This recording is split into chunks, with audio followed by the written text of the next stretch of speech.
Kimsingi ni kwamba tunakwenda kucheza mechi ngumu sana. Tunakwenda kucheza moja kati ya mechi nzito kweli kweli. Tunakwenda kucheza moja kati ya mechi bora sana. Tunakwenda kucheza Muungano Derby. Tunakwenda kucheza mechi ambayo haitabiriki, mechi ambayo hautamani ifike, mechi ambayo inachukua fikra, akili, mawazo, pressure na kila kitu. Ni mechi ambayo unajisubmit wewe mzima kuelekea katika mechi hiyo.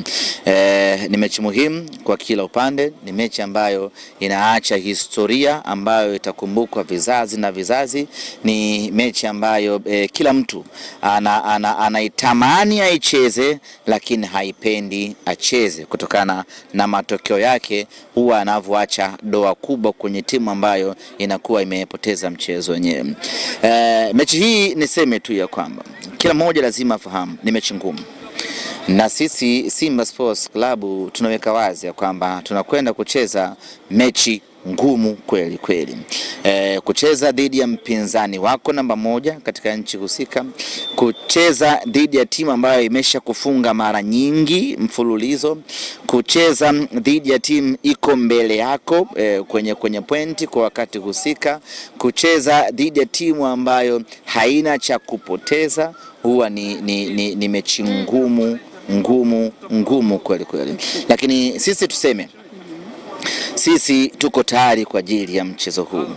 Sisi tuko tayari kwa ajili ya kuipambania na kuipigania Simba Sports Club. Sisi tuko tayari kwenda kusimamisha heshima ya mnyama Simba Sports Club. Tayari tumeshapoteza sana. Tayari heshima yetu imesha vunjika sana. Sasa tunataka kurejesha heshima ya mnyama.